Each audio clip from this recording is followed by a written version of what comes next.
සුබුදැසනක් වේවා සිළුම දෙනාට. 2002 අංක 34 දරණ පනත පාදක කරගනිමින් සිවිල් ගුවන් සේවා දෙපාර්තමේන්තුවට අයත් සියලුම ගුවන් නියාමන කාර්යයන් සිවිල් ගුවන් සේවා අධිකාරිය නමින් ආයතනයක් ස්ථාපිත කොට රජය විසින් සියලු කටයුතු සහ වගකීම් පවරනු ලබනවා. එලෙස ආරම්භයේ සනිටුහන් කළ අප සිවිල් ගුවන් සේවා අධිකාරිය පුරා වසර 18ක් මුළුල්ලේ ගුවන් නියාමන කාර්යයන්ට අඛණ්ඩව උර දෙමින් සාඩම්බර වූත් අභිමානවත් වූත් 19 වන වසර කරා පියමන් කරන මෙම සුවිශේෂී අවස්ථාව සැමරීම සඳහා සභාගර්මයේ වෙත පැමිණි ඔබ සියලුම දෙනා ඉතා ගෞරවයෙන් යුතුව පිළිගනු ලබනවා. ශ්‍රී ලංකා ගුවන් සේවා අධිකාරිය විද්‍යාසති සුදිවේ එලි කොට දෙලිදේ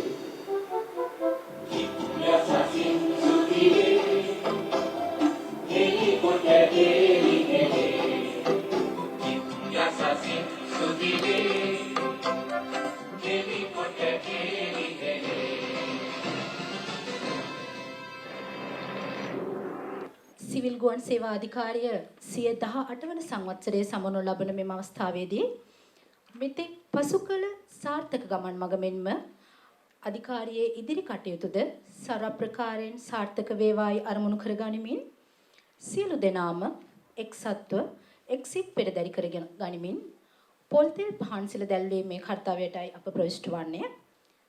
ඒ සඳහා මා වේදිකාවට ඉතාම ගෞරවයෙන් ආරාධනා කර සිටිනවා. ශ්‍රී ලංකා සිවිල් ගුවන් සේවා අධිකාරියේ සභාපති උදර්මදාස මැතිතුමනි, ඒ වගේම උපසභාපති අමිත විජේසූරිය මැතිතුමනි, සිවිල් ගුවන් සේවා අධ්‍යක්ෂ ජෙනරාල් සහ ප්‍රධාන විධායක නිලධාරී කපිතාන් තේමි අවික්‍රම මැතිතුමනි, ඔබතුමාලාට මම ඉතා ගෞරවයෙන් ආරාධනා කර සිටිනවා.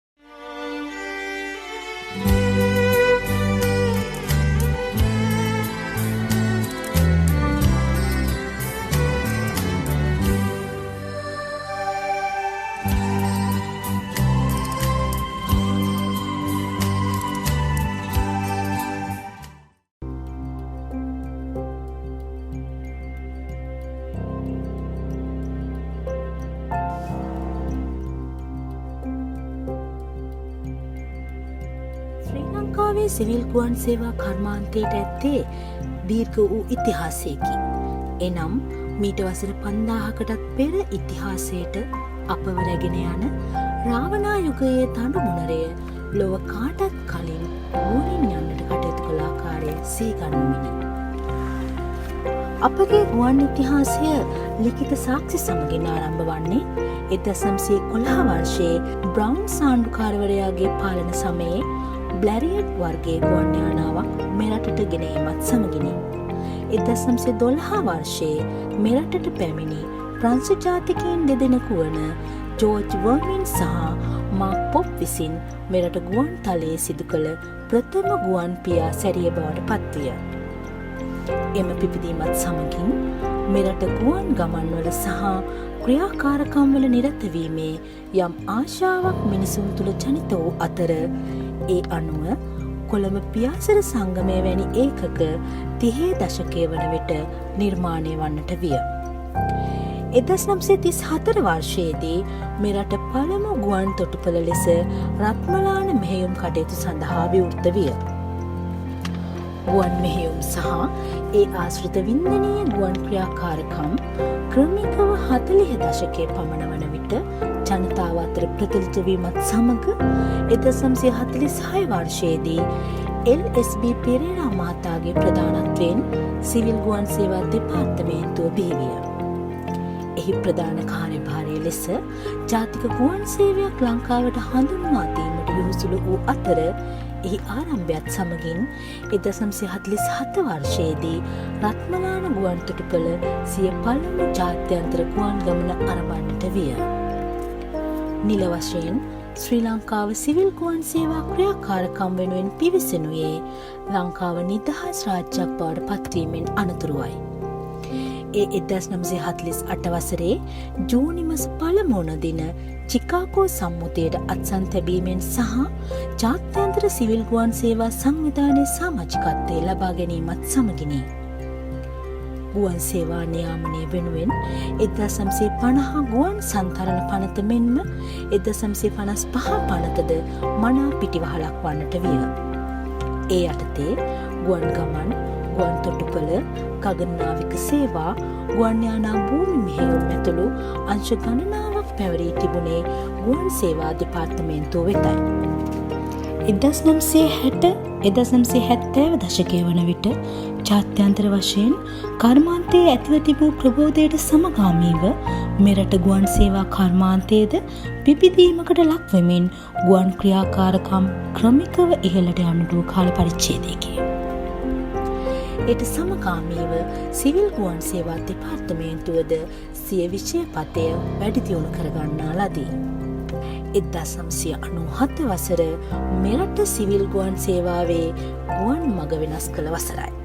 ජාත්‍යන්තර සිවිල් ගුවන් සේවා සංවිධානය විසින් එම වසරේ පෙබරවාරි මස ක්‍රියාත්මක කළ ගුවන් නිරුපද්‍රිතතා පිරික්සුම් විගණනය විසින් මෙරට ගුවන් සේවා කර්මාන්තය ජාත්‍යන්තර ප්‍රමිතීන් යටතේ ක්‍රියාත්මක නොවන බවට තහවුරු කෙරිණි. යල් පැනගිය නීති රාමුව ගතානුගතික දෙපාර්තමේන්තු ව්‍යුහය පුහුණු විශේෂඥ නිලධාරීන් නොමැතිවීම ඒ අතර ප්‍රමුඛ විය.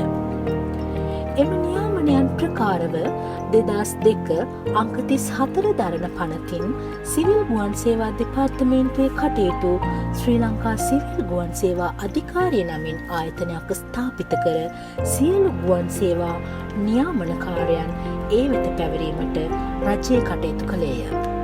එම කාර්යයේදී දිවංගත අමාත්‍ය ධර්මසිරි සේනානායක මැතිතුමාත් අධ්‍යක්ෂ ජෙනරාල් ලාල් ලේනාරච්චි මැතිතුමාත් සුවිශේෂී මෙහෙවරක නිරත විය.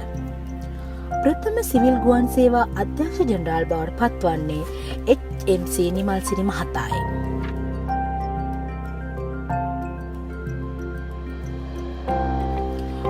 ගුවන් ගමන්වල නිරත වන මගීන් වෙනුවෙන් සුරක්ෂිත මෙන්ම ආරක්ෂිත ගුවන් ක්‍රමවේදයක් දායාද කිරීම දේශීය හා ජාත්‍යන්තර වශයෙන් ගුවන් ගමන් ක්‍රියාත්මක කරන ගුවන් සමාගම් වෙත ආරක්ෂිත මෙහෙයුම් ක්‍රියාවලියක් හඳුන්වා දීමත් යන කාරණා පෙරදැරිව කටයුතු මෙහෙවන සිවිල් ගුවන් සේවා අධිකාරිය තම කාර්ය මනාව ඉටු කරන බවට පසක් කර දී ඇත.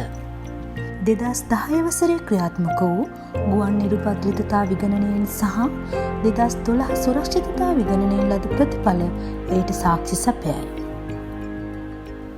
ශ්‍රී ලංකාවේ ප්‍රථම වරට ජාත්‍යන්තර සිවිල් ගුවන් සේවා විගණන පරීක්ෂකවරයෙක් ලෙස වත්මන් අතිරේක අධ්‍යක්ෂ ජෙනරාල් පී.ඒ. ජයකාන්ත මහතා සුදුසුකම් ලැබීම සිදුවීමද සුවිශේෂී සිදුවීමකි. 2010 අංක 14 දරන සිවිල් ගුවන් සේවා පනත මගින් ඉහතකී නියාමන ක්‍රියාවලිය සඳහා නීතිමය ප්‍රතිපාදන මෙන්ම මනා මාර්ගෝපදේශනයක්ද ලබා දීම සිදුවිය. අධිකාරියක් වන විට කොළඹ 3 සුප්‍රීම් ගොඩනැගිල්ලේ සිට තම නියාමන කාර්යභාරය ඉටු කළ සිවිල් ගුවන් සේවා අධිකාරිය 2011 වර්ෂයේදී වඩාත් හිතකර සේවාවක් ලබා දීමේ අරමුණින් කොළඹ 2 හුණුපිටිය පාරේ පිහිටි ජිනසේන ගොඩනැගිල්ල වෙත පිවිසෙන ලදී. අධිකාරී ඉතිහාසය තුළ වසර 16ක පමණ කාලයක් ස්ථීර වාසස්ථානයක් නොමැතිව කාර්යාල කටයුතු පවත්වාගෙන යමින් නොයෙකුත් දුෂ්කරතා මැද්දේ සිය නියාමන කාර්යය ඉටු කරමින් සකීය නව කාර්යාල පරිශ්‍රයකට පිවිසෙනුයේ 2018 වසර ආරම්භයත් සමගිනි. ඒ අනුව ජාත්‍යන්තර සිවිල් ගුවන් සේවා සංවිධානය විසින් 2018 වසරේ ක්‍රියාත්මක කළ ගුවන් නිරුපද්‍රිතතා ඇගීමෙන් සාර්ථක ප්‍රතිඵල අත්කර ගැනීමට මෙම අධිකාරිය සමත් වන්නට විය. අභ්‍යන්තර හා කලාපීය ගුවන් ගමන් ආරම්භ කිරීම අරමුණු කරගනිමින් නවීකරණය කරන ලද යාපනය හා මඩකලපුව ගුවන් තොටුපළ විවෘත කිරීමට පෙර සහ විවෘත කිරීමෙන් පසුව ගුවන් නිරුපද්‍රිතතා සහ ගුවන් ආරක්ෂණ අධීක්ෂණ කටයුතු නොකඩවා සිදු කරමින් පවතී.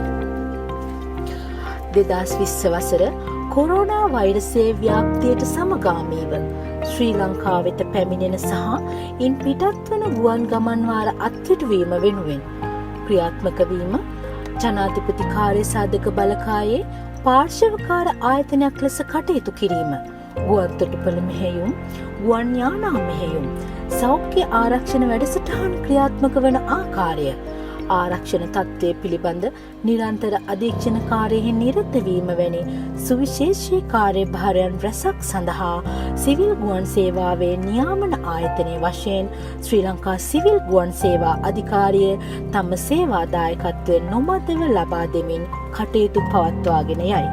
සිවිල් ගුවන් සේවා අධිකාරියෙහි වත්මන් සභාපති උපුල් ධර්මදාස මහතා, උපසභාපති අමිත විජේසූරිය මහතා, අධ්‍යක්ෂ ජෙනරාල් කපිතාන් තේමිය අබේවික්‍රම මහතා ඇතුළු අධ්‍යක්ෂ මණ්ඩලයෙන් ඒ සඳහා ලැබුණු නායකත්වය සහ මඟ පෙන්වීම මෙහිදී විශේෂයෙන් සිහිපත් කළ යුතු වේ.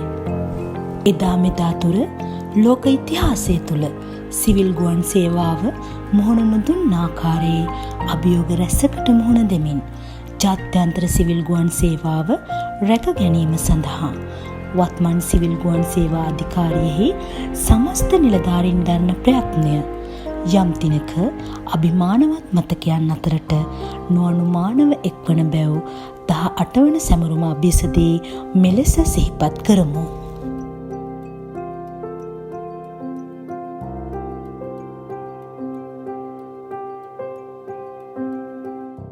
සුබෝදෑසනක් සියලුම දෙනාට. සිවිල් ගුවන් සේවා අධිකාරියේ වත්මන් සභාපති උපුල් ධර්මදාස මැතිතුමනි, සිවිල් ගුවන් සේවා අධිකාරියේ අධ්‍යක්ෂක ජෙනරාල් සහ ප්‍රධාන විධායක නිලධාරී කපිතාන් තේමියා අබේවික්‍රම මැතිතුමනි, සිවිල් ගුවන් සේවා අධිකාරියේ උපසභාපති අමිත විජේසූරිය මැතිතුමනි, අධ්‍යක්ෂක මණ්ඩලයේ මහත්මීනි, අනිකුත් සහෝදර සේවක මහත්මීනි. පළමුවෙන්ම වසර 18ක් සිවිල් ගුවන් සේවා අධිකාරියට සපිරෙන මේ මොහොතේ ඔබ සැම ඉදිරියට ඇවිත්ලා ආයතනයේ අතිරේක අධ්‍යක්ෂක ජෙනරාල්වරයා හැටියට වචන ස්වල්පයක් කතා කිරීමට අවස්ථාව ලැබීම පිළිබඳව මා සතුටු වෙන අතර ඒ සඳහා අවස්ථාව ලබා දීම සම්බන්ධව සංවිධායක මණ්ඩලයට මම ප්‍රථමයෙන්ම ස්තුතිවන්ත වෙනවා. ඒ වගේම මට ලැබිලා තියෙන කාලය තුල මම බලාපොරොත්තු වෙනවා මේ වසර 18ක කාලය තුල සිදුවුණු ක්‍රියාදාමයන් පිළිබඳව විශ්ලේෂණාත්මක විවරණයක් කරන්න. මෙතෙන්දි බලාපොරොත්තු වෙන්නේ අපි ආරම්භයක් හැටියට ගත්තොත් එහෙම අපි නරඹු වීඩියෝ පටිය. ඊටමත් ආකර්ෂණීය නිර්මාණයක්, හොඳ නිර්මාණයක්. අපේ ඉතිහාසය ගැන මනමින් කරුණු දක්වනවා. අපි ඒ ආරම්භය ගත්තොත් මේ විදිහට සිවිල් ගුවන් සේවා අධිකාරිය පිහිටවන්න කලින් සිවිල් ගුවන් සේවා දෙපාර්තමේන්තුවක් හැටියට මේ කටයුතු නියාමනය කිරීමේ වගකීම සිවිල් ගුවන් සේවා දෙපාර්තමේන්තුවට පැවරලා තිබුණා. ඒ සිවිල් ගුවන් සේවා දෙපාර්තමේන්තුවට අයත් වෙලා තිබුණේ ඊටමත් කුඩා නිවහනක්. අපි දැක්ක පින්තූර වල ඊටමත් පැරණි ඒ වගේම අඩු පහසුකම් සහිත නිවහනක් තමයි සිවිල් ගුවන් සේවා අධිකාරිය පවත්වගෙන ගියේ. ක්‍රමක්‍රමයෙන් අපි තැන් කීපයකට මාරු වෙනවා. ඡායාරූප වල දැක්ක හැටියට අපි ජිනසේන බිල්ඩින් එකට එනවා.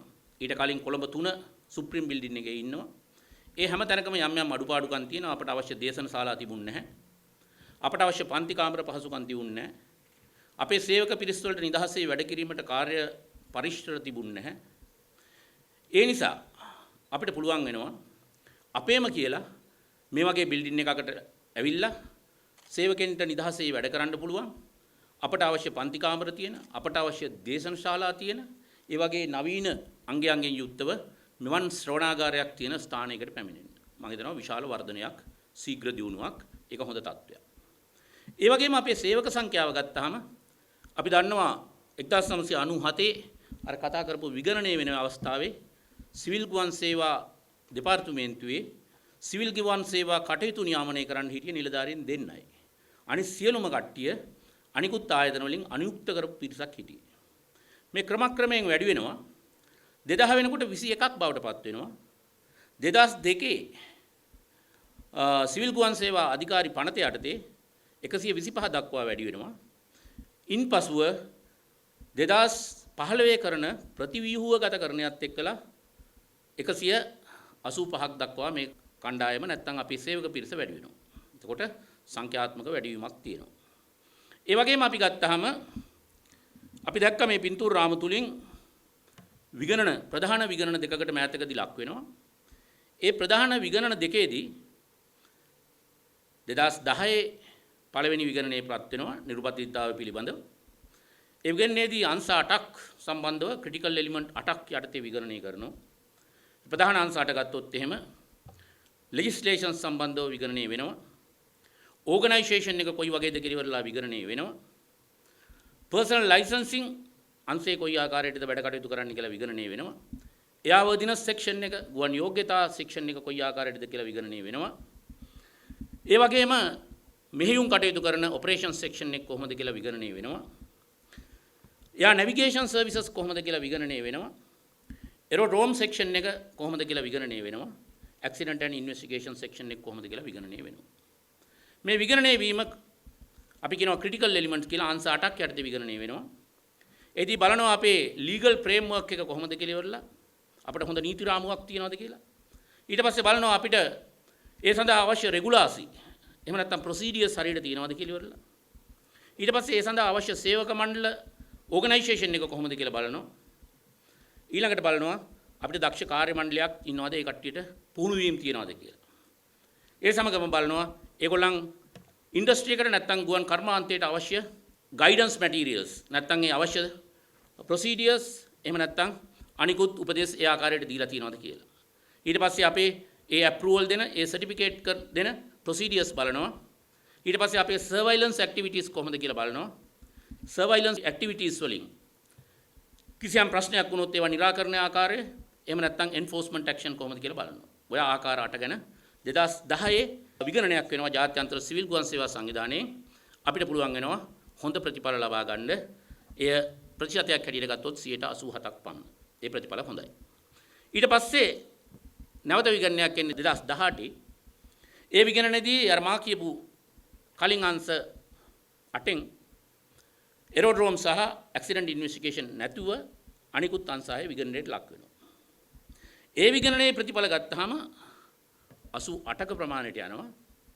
එකක ප්‍රතිශතයක් හැටියට ගත්තාම එකක වර්ධනයක් තියෙනවා. ඒ ප්‍රතිඵල බලලා අපි කියනවා හොඳයි කියලා. 2000 ප්‍රතිඵල හොඳයි 2018 ප්‍රතිඵල හොඳයි කියලා කියනවා. මගේ ප්‍රශ්නය මගේ අවශ්‍යතාවය මේ පිළිබඳව විශ්ලේෂණාත්මකව බැලීම. මම එහෙම කියන්නේ ඇයි අපි මුල ඉඳලා ගත්තොත් එහෙම මේ සිවිල් ගුවන් සේවා දෙපාර්තමේන්තුවක් හැටියට 1997 පැවතගෙන එනකොට පළවෙනි වතාවට වීඩියෝ පටිය කියපු ආකාරයට ජාත්‍යන්තර සිවිල් ගුවන් සේවා සංවිධානයේ ප්‍රධාන පරීක්ෂකවරු 3 දෙනෙක් ලංකාවට පැමිණෙනවා. අංශ 3ක් යටතේ ඇගයීමකට ලක් කරනවා. ඒ පර්සනල් ලයිසන්සිං, ඔපරේෂන්ස් ඇන්ඩ් එයාවර්දිනස් කියන අංශ 3. මේ පිළිබඳව කරන විගණනයේදී ශ්‍රී ලංකාවට ඉතාමත් අයහපත් ප්‍රතිඵලයක් නිකුත් කරනවා. ඉතාමත් අසතුටුදායක ප්‍රතිඵලයක් නිකුත් කරනවා. මේ විගණනය සිදු වෙන්නේ 1997 පෙබරවාරි මාසේ 10 වෙනිදා ඉඳලා 14 වෙනිදා දක්වා දවස් 5 තුල අපිට විගණනයේ ප්‍රතිඵල ලැබෙන්නේ අප්‍රේල් මාසේ 4 වෙනිදා. ඒ ප්‍රතිඵල ඉතාමත් භයානකයි, ඉතාමත් නරකයි ලංකාවට. ඒ ප්‍රතිඵල විතරක් නෙවෙයි අප්‍රේල් මාසේ 21 වෙනිදා ජාත්‍යන්තර සිවිල් ගුවන් සේවා සංවිධානයේ කවුන්සිලයේ සභාපතිතුමා විසින් ලංකාවේ රජයට රාජතාන්ත්‍රීය ලිපියක් එවනවා ධර්මසිරි සේනානායක දිවංගත ගරු ඇමතිතුමාට ඇඩ්‍රස් කරලා ඒකේ කියනවා ශ්‍රී ලංකාවේ ගුවන් යාමන කටයුතු ඉතාමත් බරපතල අවදානම් තත්ත්වයක තියෙනවා. මේ ජාත්‍යන්තර සිවිල් ගුවන් සේවා කටයුතු සඳහා නැත්නම් එහි නිරුපදිතතාවය පිළිබඳ දැඩි බලපෑමක් එල්ල කරනවා. ඒ නිසා මේ පිළිබඳ වහාම ක්‍රියාමාර්ග ගත්තේ නැත්නම් ලෝකයේ අනිකුත් රටවල් දැනුවත් කිරීමට සිද්ධ වෙනවා. එහිදී එවකට පැවති ලංකාවේ ගුවන් සමාගම වන එයා ලංකා සමාගමට බරපතල ගැටලුවකට මුහුණ පාන්න වෙනවා වෙනත් රටවලට පියාසර කටයුතු සිදු කරද්දී. මේ ලිපිය ලද වහාම ශ්‍රී ලංකා රජයේ ක්‍රියාත්මක වෙනවා. ශ්‍රී ලංකා රජයේ ජාත්‍යන්තර සිවිල් ගුවන් සේවා සංවිධානයට කතා කරනවා. කතා කරලා ඉවරලා අපි ඉල්ලා සිටිනවා මේ තත්වයෙන් ගොඩේම සඳහා සිවිල් ගුවන් සේවා සංවිධානයේ සහාය. ඒ සඳහා රජය ඩොලර් මිලියන 1.8ක මුදල් ප්‍රතිපාදන වෙන් කරනවා. එහි ප්‍රතිඵලයක් හැටියට ජාත්‍යන්තර සිවිල් ගුවන් සේවා සංවිධානයෙන් කණ්ඩායමක් ලංකාවට එනවා. ලංකාවේ කීප දෙනෙක් ඒ කණ්ඩායම මේ ව්‍යාපෘතියට ඇතුල් කරගන්නවා. මම හිතන්නේ මෙතන ඉන්නවා නම් මේ දැනට අප අතරේ කටයුතු කරන නිතරම එන යන එක්කෙනෙකුට ඉන්නේ රෝමනී ලෝරන්ස් සේවා මහත්මිය. එතුමිය ඒ ව්‍යාපෘතියේ ලංකාව නියෝජනය කරන කණ්ඩායමේ එක් තැනැත්තියක් හැටියට තාක්ෂණික අංශයෙන් ඇතුළු වුණා ඒ කණ්ඩායමට. මේ කණ්ඩායම නායකත්වයේ සැපුවේ ප්‍රොෆෙසර් මයිකල් කියලා නිලධාරියෙක්. නීති කටයුතු සඳහා කටයුතු කළේ ඩොක්ටර් ජිම් වෙබර් කියලා නීති විසරදෙක්. ඔහු ජාත්‍යන්තර සිවිල් ගුවන් සේවා සංවිධානයේ නීති උපදේශක හැටියට කටයුතු කරා. මොකද මේගොල්ලෝ ගොඩක් අඳුරගත්ත ලංකාවේ නීතිමය රාමයේ ගොඩක් අඩුපාඩුකම් තියෙනවා කියලා. මොකද අපිට ඒ වෙනකොට තිබුණේ 1950 ගුවන් සේවා පනත ඉතාමත් යල් පැන ගිය පනතක්. ආයතනයක් තිබුණේ නැහැ මේ කටයුතු හරියට නියාමනය කරන්න. දෙපාර්තමේන්තුවක් යටතේ තිබුණේ නිලධාරීන් එනවා නිලධාරීන් යනවා. ස්ථිර නිලධාරීන් සිවිල් ගුවන් සේවාවේ කටයුතු සඳහා හිටියේ නැහැ. මේ වගේ කටයුතු නිසා ට්‍රාන්ස්පෝර්ට් කැනඩා වලින් නිලධාරි මණ්ඩලයක් ලංකාවට එනවා එක් එක් අංශ සඳහා. යාව දිනස් වලට, යා නැවිගේෂන්ස් වලට, පර්සනල් ලයිසන්සින් වලට, ඔපරේෂන්ස් වලට මේගොල්ලෝ අපේ කණ්ඩායමත් එක්ක වැඩ කරනවා, ප්‍රොසීඩියර්ස් ඩෙවලොප් කරනවා, අපේ කට්ටියව පුහුණු කරනවා. මේ වගේ අවුරුදු දෙකකට මේ ප්‍රොජෙක්ට් එක ගියා, ව්‍යාපෘතිය ගියා. අවුරුදු දෙක මත වෙලා තවත් අවුරුද්දක් දික් කරලා අවුරුදු 3ක් දක්වා මේ කටයුතු වර්ධනය වුණා. මේ ප්‍රතිඵල ලංකාවට එවනකොට අපේ අධ්‍යක්ෂක ජනරාල් හැටියට කටයුතු කළේ මලල්ගොඩ මහත්මයා. එතුමයන් පස්සේ 1998 විතර වෙනකොට ලාල් ලියනාරච්චි මහත්මයා වැඩබාර ගන්නවා අධ්‍යක්ෂක ජනරාල්වරයා හැටියට සිවිල් ගුවන් සේවා දෙපාර්තමේන්තුවේ. ඉන්පසු මේ කටයුතු කරගෙන යනකොට 2001 වසරේ වෙනකොට ලාල් ලියනාරච්චි මහත්මයාත් විශ්‍රාම යනවා. ඒ වෙනකොට මේ ඩොක්ටර් ජිම් වෙබර් ලංකාවේ ඉන්න නීතිපති දෙපාර්තමේන්තුවේ සෙනරත් ලියනගේ කියන මහත්මයාත් එක්ක එකතු වෙලා ලංකාවට නීතිමය කටයුතු නැත්නම් ව්‍යවස්ථාවක් හදනවා සිවිල් ගුවන් සේවා සම්බන්ධව නීතියක්. මේ නීතිය හදලා ප්‍රකාශයට පත් කරන්න එහෙම නැත්නම් පාර්ලිමේන්තු අනුමැතිය ගන්න ගියාම යම් යම් ප්‍රශ්න මතභේද වලට තුඩු දෙනවා. එහිදී තීරණය කරනවා මේ කටයුතු වහාම කළ යුතු නිසා මේ පනත දෙකකට කඩලා පළවෙනියට සිවිල් ගුවන් සේවා පනත හැටියට කොටසක් එලි දක්වන්න. ඒක තමයි මේ අපි කතා කරන අංක 34 දරන 2002 සම්මත වෙච්ච සිවිල් ගුවන් සේවා අධිකාරී පනත. ඉතිරි කොටස තමයි අපි 2010 ප්‍රකාශයට පත් කරන්නේ සිවිල් ගුවන් සේවා Act number 14 of 2010 කියලා. මේ ප්‍රයත්නයෙන් පස්සේ නැවත ගැනීමකට ලක් කරන ජාත්‍යන්තර සිවිල් ගුවන් සේවා සංවිධානයේ ලංකාවේ ලබා තියෙන ප්‍රතිඵල එහෙම නැත්නම් ප්‍රෝග්‍රස් එක කිසියම් සෑහීමකටපත් වෙනවා. එතකොට 2002 අංක 34 දරන පනත පාර්ලිමේන්තුවේ සම්මත වෙනවා අධිකාරී පනත හැටියට. ඒ පනත සම්මත වෙනකොට අධිකාරියට මම හිතනවා සුබවාදී කරුණු ගණනාවකට ප්‍රතිපාදන සැලසෙනවා. අධ්‍යක්ෂක ජනරාල්වරයෙක් එතුමාට තියෙන බලතල, අධ්‍යක්ෂක මණ්ඩලයේ තියෙන බලතල, ඒ සෑම දෙයක්ම අධිකාරී පනතේ තියෙනවා. අපි සියලු දෙනා මේ ගැන දන්නවා. ඒ වගේම සුවිශේෂී කරුණක් වෙනවා සේවක මණ්ඩලයේ 125 දක්වා වැඩි කරන්න අවස්ථාවක් ලැබෙනවා. නමුත් ඒ වෙනකොට වැඩ කරපු පළවෙනි අධ්‍යක්ෂක ජනරාල්වරයා හැටියට HMC නිමල් සිරි මැතිතුමා විශාල කාර්යභාරයක් කරනවා මේ 2002 අධිකාරී පනත සම්මත වීමත් සමග මේ සිවිල් ගුවන් සේවා දෙපාර්තමේන්තුව අහෝසි වීමත් සිවිල් ගුවන් සේවා අධිකාරිය ආරම්භ වීමත් කියන කටයුතු වල සම්පාදන කටයුතු සඳහා ලාල් ලියනාරච්චි මහත්තයා 2001 අගභාගයේ වෙනකොට විශ්‍රාම යනවා. පසුව HMC නිමල් සිරි මහත්මයා වැඩ බලන අධ්‍යක්ෂක ජනරාල් හැටියට කාලයක් වැඩ කරනවා. මේ පනතත් සමග එතුමා අධ්‍යක්ෂක ජනරාල් බවට පත් වෙනවා වැඩ බලන කෑල්ල අවසන් වෙලා. මේ කටයුතු කරගෙන යද්දී 2004 වර්ෂයේ එනවා. 2004 වර්ෂයේදී මට පුළුවන් වෙනවා මේ ආයතනයට සම්බන්ධ වෙන්න ආයතනයේ 55 වෙනි සේවකයා හැටියට. මෙතන මම හිතනවා මට වැඩිය ගොඩක් පරණ ඊට කලින් 2003 ඇතුල් වෙච්ච සේවක මණ්ඩලයක් ඉන්නවා. 2004 සැප්තැම්බර් මාසේ 1 වෙනිදා මම සිවිල් ගුවන් සේවා අධිකාරියට සම්බන්ධ වුණාට පස්සේ 2004 නොවැම්බර් මාසේ නැවත විගණනයක් කරනවා ජාත්‍යන්තර සිවිල් ගුවන් සේවා සංවිධානයෙන් ඒ ව්‍යාපෘතියේ ප්‍රතිඵල සහ සිවිල් ගුවන් සේවා නියාමන කටයුතු පිළිබඳව ලංකාවේ තිබෙන සූදානම කෙසේද කියලා. මට මතකයි මේ විගණනයේදී ඒගොල්ලන් වැඩිපුරම පරීක්ෂා කළේ ගුවන් පරීක්ෂකවරුන්ගේ සුසුකම්. ඒගොල්ලෝ බැලුවා ඒගොල්ලන්ට ඒ සුසුකම් තියෙනවද මේ නියාමන කටයුතු කරන්න?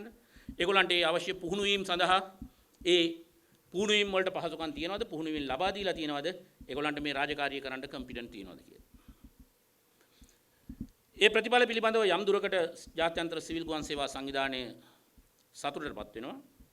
නමුත් අපට අවශ්‍ය කාර්ය මණ්ඩලය වෙනකොට බඳවලා තිබුණේ නැහැ. ඒ පිළිබඳව ඒගොල්ලන්ගේ සෑහීමකටපත් වීමක් නැහැ. ඒ වගේම නිලධාරීන්ට අවශ්‍ය පුහුණුවීම් ලබා දීලා තිබුණේ නැහැ. නැත්තම් ලබා දෙන්න අවශ්‍ය කාල ප්‍රමාණයක් තිබුණේ නැහැ. ඒ පිළිබඳවත් එච්චර සෑහීමකටපත් උනේ නැහැ. ඒ නිසා ජාත්‍යන්තර සිවිල් ගුවන් සේවා සංවිධානය ලක් රජයට මේ බව දැනුම් දෙනවා. ඊට පස්සේ ලක් රජයේ විශාල මුදලක් මේ අපේ සේවක මහත්මීන් පුහුණු කිරීම සඳහා වසරක් ගානේ වෙන් කරනවා. මම හිතනවා ලංකාවේ තියෙන සංඛ්‍යාත්මකව බැලුවාම අපේ සංඛ්‍යාව සහ අපට පුහුණු වීම සඳහා වැය කරන මුදල මේ ලංකාවේ ඒ සඳහා වැය කරන ආයතන වලින් මම හිතනවා ප්‍රධානම තැනක් ගන්නවා. මොකද වසරකට අපි මිලියන 80ක් පමණ මේ අඩු සේවක සංඛ්‍යාවක් පුහුණු වීම සඳහා ප්‍රතිපාදන රජයෙන් වෙන් කරනවා. ඉතින් ඒක විශාල මුදලක්.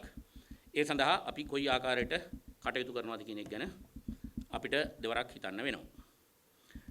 මේ වගේ ගමනක් ඇවිල්ලා අපි 2010 විගණනයට මුහුණ දෙනවා. අපි කියපු ප්‍රතිඵල ගන්නවා. 2018 විගණනයට සම්බන්ධ වෙනවා. ඒකේ අර මං කියපු 1% වැඩිවීමක් තියෙනවා. අපි සෑහීමකටපත් වෙනවා. මේ අතරතුර 2015 ආයතනය අවුරුදු ගණනාවකට පස්සේ 2002 අපි සිවිල් ගුවන් සේවා අධිකාරිය පිහිටුවට පස්සේ 2015 වසරේදී ප්‍රතිව්‍යුහගත කරණයකට ලක් වෙනවා. ඒක අවශ්‍යයි. ආයතනයක් පටන් ගත්තාම පසු විපරමක් කරලා බලන්න ඕනේ. ආයතනයේ අඩුපාඩු සම්බන්ධව ආයතනයේ යන ගමන් මඟ නැවත විවරණය කරලා හරි මඟට යන්න ඕනේ. ඒක ටිකක් පරක් වෙලා හෝ 2015 වසරේ සිද්ධ වෙනවා. මේ 2015 වසරේ සිදුවීමේදී ඒ ප්‍රතිව්‍යුහගතකරණයේ සිදුවෙන්න කරුණු කීපයක් බලපානවා. මම කිව්වා අපිට 2004 දී විශාල මුදලක් වියදම් කරලා පුහුණු වීම කටයුතු සඳහා අවස්ථාව ලබා දුන්නා කියලා. මේ 2010 විතර වෙනකොට අපිට තියෙන ගැටලුවක් තමයි මේ අපේ නිලධාරීන් ආයතනය හැර යනවා. ආයතනය පමණක් නෙවෙයි රටත් හැර යනවා. අපි පුහුණු කරනවා. අපි ඒගොල්ලන්ට කම්පිටන්ට් දෙනවා. නමුත් මේ අපේ බුද්ධිය එළියට ගලා යාමේ ප්‍රතිශතය වැඩි වෙනවා. මේ ප්‍රතිව්‍යුහගතකරණයේදී මේ සම්බන්ධවත් දැඩි විමර්ශනයකට නැත්තම් දැඩි හේතුවකට ලක් වෙනවා. මේ අපේ පුහුණුව වූ අපේ ප්‍රවීණයන් එහෙම නැත්තම් අපේ ඒ සඳහා සුදුසුකම්ලත් පුද්ගලයන් ආයතනයේ හැර යාම. ඒකේ හොඳම නිදසුන තමයි 2010 විගණනය පෙනිපෙනි විගණනයේ බාර හිටපු නිලධාරියත් විගණනය අතහැරලා විදේශගත වෙනවා. ඊටම හොඳ තත්වයක් නෙමෙයි, ඊටම කනගාටුදායක තත්වයක්. ඊට පස්සේ මේ ප්‍රතිව්‍යුහගතකරණයෙන් බලාපොරොත්තු වෙන්නේ මේවට උත්තර හොයන්න. පළවෙනියට බලනවා සේවක මණ්ඩලය කොහොමද රඳව තියාගන්නේ. මේ තියෙන සේවක මණ්ඩලයේ ප්‍රමාණවත්. මේ තියෙන සේවක මණ්ඩලයට ආයතනය ගැන යම් කිසි හැඟීමක් ඇති වෙන්න මොනවද කරන්න ඕනේ. ප්‍රතිව්‍යුහගතකරණයක් තුලින් මේ වගේ දේවල් අපි බලාපොරොත්තු වෙනවා. ඉතින් මේ ප්‍රතිව්‍යුහගතකරණය තුලදී කරුණු කීපයක් වුණා. 2002 අපේ පනතින් 125කට සේවක සංඛ්‍යාව දීලා තිබිච්ච අවසරයේ 185 දක්වා වැඩි වෙනවා. ඒ කියන්නේ ගුවන් කර්මාන්තයක් දියුණු වෙනවා. ඒ වගේම නියාමන කටයුතුත් වැඩි වෙනවා. ඒ නිසා අපිට අවශ්‍ය වෙනවා 185ක් දක්වා සේවක මණ්ඩලයක්. ඒක ප්‍රතිව්‍යුහගතකරණයේදී සිදු වෙනවා. අපේ පැවතිච්ච තනතුරු රසක වෙනස්කම් සිදු වෙනවා. ඒවකට හිටපු ජ්‍යෙෂ්ඨ අධ්‍යක්ෂක අතිරේක අධ්‍යක්ෂක ජෙනරාල් බවට පත් වෙනවා. එතකොට අධ්‍යක්ෂකවරු නියෝජ්‍ය අධ්‍යක්ෂක ජෙනරාල්වරු බවට පත් වෙනවා. නියෝජ්‍ය අධ්‍යක්ෂකවරු අධ්‍යක්ෂකවරු බවට පත් වෙනවා. සිවිල් ගුවන් සේවා පරීක්ෂකවරු ජ්‍යෙෂ්ඨ සිවිල් ගුවන් සේවා පරීක්ෂකවරු බවට පත් වෙනවා. සහකාර සිවිල් ගුවන් සේවා පරීක්ෂකවරු සිවිල් ගුවන් සේවා පරීක්ෂකවරු බවට පත් වෙනවා. ඒ වගේමයි කෝපරේට් ඩිවිෂන්ස් වලත් ඒගොල්ලන්ට මැනේජ්මන්ට් තනතුරු හම්බ වෙනවා. ඒ සමගාමීව ඒ තනතුරු වලත් වෙනස් වෙනවා. ඒ සේවකයන් යම්කිසි තෘප්තිමත් භාවයකට පත් කිරීම සඳහා ඒගොල්ලන්ට ආයතනය පිළිබඳව සුබවාදීව දැකීම සඳහා. ඒ වගේම තවත් කාරණාවක් වෙනවා මේ ආයතනයෙන් තාක්ෂණික නිලධාරීන් හැර යාම සඳහා එහෙම නැත්නම් ඒ නවත්වාලීමේ පියවරක් සඳහා තාක්ෂණික දීමනාවක් හඳුන්වා දෙනවා. තාක්ෂණික නිලධාරීන්ට ටෙක්නිකල් ඇලවන්ස් එකක් දෙනවා. මේ සියලු දෙයක්ම කරලා බලාපොරොත්තු වෙනවා මේ සිවිල් ගුවන් සේවා අධිකාරියේ ඉදිරි ගමන නියාමන කටයුතු ඉතාමත් සාර්ථකව ඒ වගේම ජාත්‍යන්තර ප්‍රමිතීන් අනුවලට අනුව සිදු කරන්න. මේ සියලු දෙයක් කරපුවාම අපි පසු විපරමකට ගියොත් අද වෙනකොට තත්වය අපේ ප්‍රශ්න කීපයක් අපි හමුවේ තියෙනවා. පළවෙනි ප්‍රශ්නය තමයි මේසා කටයුතු ගණනාවක් කරලා අද ආයතනයට පුළුවන් වෙලා තියෙනවද ආයතනයට අවශ්‍ය නිලධාරීන් බිහි කරන්න. අප හමුවේ තියෙන ප්‍රශ්නයක්. මා දැඩි දුරටත් ඒ පිළිබඳව තවදුරටත් විශ්ලේෂණය කරොත් ප්‍රධානම තනතුර අතිරේක අධ්‍යක්ෂක ජෙනරාල් තනතුර. මේ තනතුරේ 2015න් පස්සේ ස්ථිර සේවකයෙක් වාඩි වෙලා තියෙන්නේ මාස 7යි. අනිත් සෑම කාලයකම හිටලා තියෙන්නේ වසරක් ගානේ කොන්ත්‍රාත් පදනම මත වාඩි වෙච්ච නිලධාරීන්. අද වෙනකොටත් අපිට බැරි වෙලා තියෙනවා ප්‍රධාන තවත් අංශයක් වන ගුවන් නිරුපද්‍රිතතා එහෙම නැත්නම් ඩිපියුටි director general flight safety regulations වල මේ දක්වා කිසිම කෙනෙක් ඒ පුටුවේ ස්ථිර සේවකයෙක් හැටියට වාඩි වෙලා නැහැ. ආයතනය අපිට අවශ්‍ය නිලධාරීන් නිර්මාණය කරලා තියෙනවාද? Air navigation regulations, airspace regulations, Deputy Director General airspace regulations බොහොම අඩු කාලයයි නිලධාරියෙක් ස්ථිර නිලධාරියෙක් ඒ පුටුවේ වාඩි වෙලා තියෙනවා. ඩිරෙක්ටර් යාවදිනස් පසුගිය වසර ගණනාවකටම අපිට නිලධාරියෙක්ව නිර්මාණය කරන්න බැරි වෙලා තියෙනවා. ආයතනයේ නිලධාරීන් ගත්තාම ආයතනය ගැන සුබවාදී අදහස් තියනවාද? ආයතනය ගැන හැඟීමක් තියෙන කී දෙනෙකුටද? බරපතල ප්‍රශ්නයක් අපි හමුවේ තියෙනවා. මේ පිළිබඳව මම හිතන්නේ අපි සැලකිලිමත් විය යුතුයි. ඒ වගේම 2015 ප්‍රතිව්‍යුහගත කරණයත් සමග හඳුනා ගන්නවා ආයතනයට අවශ්‍යයි ආයතනය තුල සිවිල් ගුවන් සේවා පිළිබඳව පරීක්ෂණ කරන්න ආයතනය. වෙන මාංශයක් පිළිටවනවා පරීක්ෂණ කරන්න සිවිල් ගුවන් සේවා අධිකාරිය තුල.